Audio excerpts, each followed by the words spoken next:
తెలంగాణ అసెంబ్లీలో సన్న బియ్యం దావత్. రేషన్ షాపుల్లో సన్న బియ్యం పంపిణీ మొదలై ఏడాది పూర్తయిన సందర్భంగా అసెంబ్లీ డైనింగ్ హాల్లో ప్రజాప్రతినిధులకు సన్న బియ్యం విందు. బ్రేకింగ్ న్యూస్ మనం చూస్తున్నాం. స్పెషల్ లంచ్ లో పాల్గొన్నారు సీఎం, మంత్రులు, ఎమ్మెల్యేలు. సన్న బియ్యం నాణ్యతపై హర్షం వ్యక్తం చేశారు నేతలు. ఈ సందర్భంగా మీడియాతో చిట్చాట్ నిర్వహించిన సీఎం రేవంత్ రెడ్డి కీలక వ్యాఖ్యలు చేశారు. రేషన్ బియ్యం పంపిణీపై ప్రజల్లో మంచి స్పందన వచ్చిందన్న సీఎం, నాడు ఎన్టీఆర్ తో మొదలై 40 ఏళ్లుగా పేదలకు దొడ్డు బియ్యం పంపిణీ కొనసాగుతోందని చెప్పారు.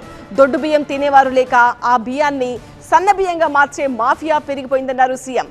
ఈ దొడ్డు బియ్యం ఇవ్వడం ప్రభుత్వానికి ఖర్చు తప్ప పేదలకు ఉపయోగపడడం లేదని గ్రహించాం కాబట్టే పేదలు తినగలిగేలాగా సన్న బియ్యం ఇవ్వాలని నిర్ణయించి ఈ పథకాన్ని ప్రారంభించామని చెప్పారు. దీనికోసం రైతులకు క్వింటాకు 500 రూపాయల బోనస్ అందించి సన్న వడ్లు పండించాలని ప్రోత్సహించామన్నారు.